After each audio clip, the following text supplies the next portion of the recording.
بسم اللہ الرحمن الرحیم۔ آج میں 26واں رمضان المبارک کے اعمال لے کر آپ کی خدمت میں حاضر ہوا ہوں۔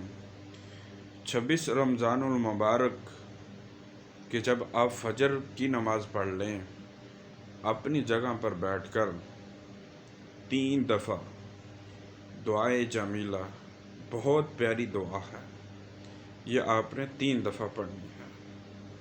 دعائے جمیلہ 3 دفعہ پڑھنی ہے، اور جب آپ ظہر کی نماز پڑھ لیں، ظہر کی نماز کے بعد سورۃ الفاتحہ الحمدللہ رب العالمین 40 دفعہ پڑھنی ہے۔ کوئی بیماری ہے، کینسر ہے، بخار ہے، نہیں اتر رہا، کوئی اور ٹی بی بیماری ہے، اور کئی قسم کی آج کل بیماریاں انسان کو لگ چکی ہیں، کوئی بھی بیماری ہے، دم ہے، ٹی بی ہے، شوگر ہے، بخار ہے، اس طرح کی کئی بیماریاں ہو تو یہ پڑھنے سے انشاءاللہ ختم ہو جائیں گی انشاءاللہ۔ اور جب عصر کی نماز پڑھ لیں، عصر کی نماز کے بعد آپ نے سورۃ طلاق کی آیت نمبر 2 25 دفعہ پڑھنی ہے۔ بسم اللہ الرحمن الرحیم۔ فَإِذَا بَلَغْنَ أَجَلَهُنَّ فَأَمْسِكُوهُنَّ بِمَعْرُوفٍ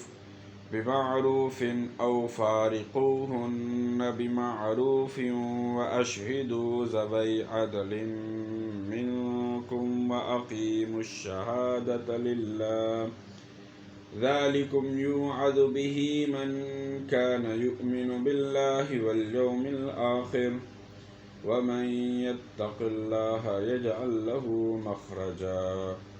یہ آپ نے سورۃ طلاق کی آیت نمبر 2 25 دفعہ پڑھنی ہے۔ اور جب آپ مغرب کی نماز پڑھ لیں تو یہ اللہ تبارک تعالیٰ کا پیارا سا نام یا غنیّ یا غنیّ 300 دفعہ پڑھنا ہے، تو اللہ تبارک تعالیٰ اتنا رزق دیں گے کہ آپ کے برتن بھر جائیں گے، ایسا رزق آئے گا کہ آپ کے وہم گمان بھی نہیں ہوگا۔ اللہ تبارک تعالیٰ وہاں سے روزی دیں گے کہ آپ کو وہم گمان بھی نہیں ہوگا۔ اور جب آپ عشاء کی نماز پڑھ لیں تو پھر آپ نے سورۃ الفاتحہ 40 مرتبہ پڑھنی ہے، الحمدللہ رب العالمین پوری سورت۔